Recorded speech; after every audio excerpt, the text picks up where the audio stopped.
And by the way, WikiLeaks just came out with lots of really unbelievable things just minutes ago. In fact, I almost delayed this speech by about 2 hours. It's so interesting. Donald Trump talking about the WikiLeaks hack into Clinton campaign chairman John Podesta's private email server. Reuters is reporting the emails show the Qatari government appearing to pledge $1 million to the Clinton Foundation while Hillary Clinton was still serving as Secretary of State. This despite Clinton's agreement that the foundation would not accept foreign government money without State Department review beforehand. The panel is back with us. Bakari, let me start with you. Doesn't Hillary Clinton and Bill Clinton, don't they owe an explanation at the very least on this? On this seeming skirting of the rules? Well, the first thing is, when I read the Reuters article, what it doesn't show is that the Clinton Foundation actually got the $1 million. What it doesn't show is that there was any ethical breach. I mean, that is, we're trying to make something out of nothing here. All the email does show is that they wanted time with Bill Clinton and they wanted to present a check. We don't know what happened after that point. So I think we're actually missing the larger issue here, though. After we talk about what's in these emails, people want to just legitimize and normalize these emails. What we're talking about is a government, an outside government, the Russian government, attempting to undermine our democracy. And we're normalizing that. We're acting as if that is something that should happen in today's America, and it should not. We know that these hacks come from the Russian government. We know WikiLeaks is acting as a foreign agent, but we're still normalizing it in mainstream media. Let me just ask you this, Alice, because the forgetting whether or not the Russians are trying to play a role in this, and that is a serious issue. I don't want to belittle it, but aren't Republicans playing with fire here by accepting and applauding WikiLeaks? Because at some point they're going to run WikiLeaks, and the Russian hackers or whomever are going to run out of people to hack who are Democrats, and they're going to say, well, let's take a look at what Rudy Giuliani's got going on. And at that point, it will be impossible for Republicans to say, wait a second, these are stolen documents. We can't give credence to them. Well, clearly, I mean, the source of it and the timing of it does indicate that Russians have a hand in this and that they are trying to influence the outcome of this election, without a doubt. And yes, I think embracing them too much is a risk for Republicans.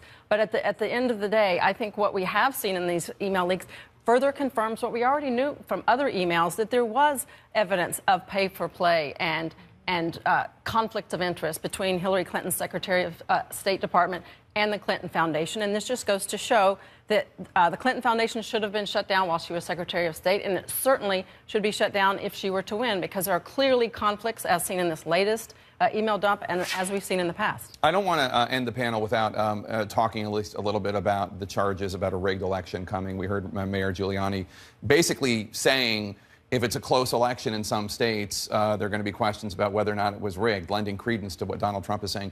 You're from one of the battleground states, North Carolina, where it is likely going to be close, and it could be 1 or 2 points either way. Do you have any concerns about Mayor Giuliani, Donald Trump, others calling into question election results?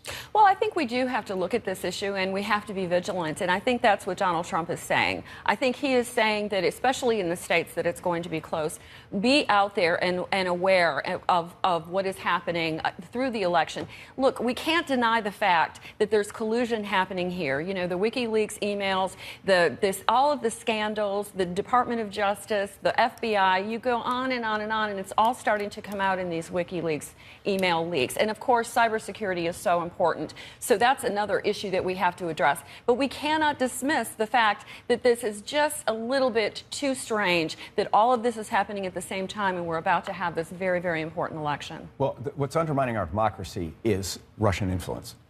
They play this game all around the world, right? They went into Europe, they go into other countries, they try to destabilize the democratic system.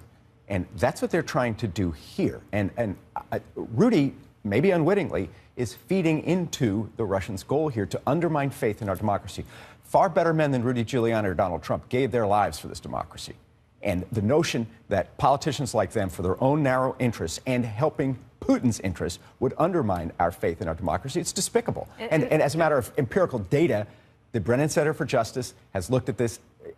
Voter fraud almost never, ever occurs. The Bush Justice Department had a whole task force on this, and I think they had like a dozen cases out of hundreds of millions of voters. So in actual fact, voters need to know this is the greatest democracy on the face of the earth and the cleanest, and it's been proved even by the Bush Justice Department. And for Rudy or for Trump to undermine that is despicable. The Trump campaign and Trump supporters, and something that the congressman just said, they are encouraging this behavior where we're going to go out and watch and be vigilant and see what happens.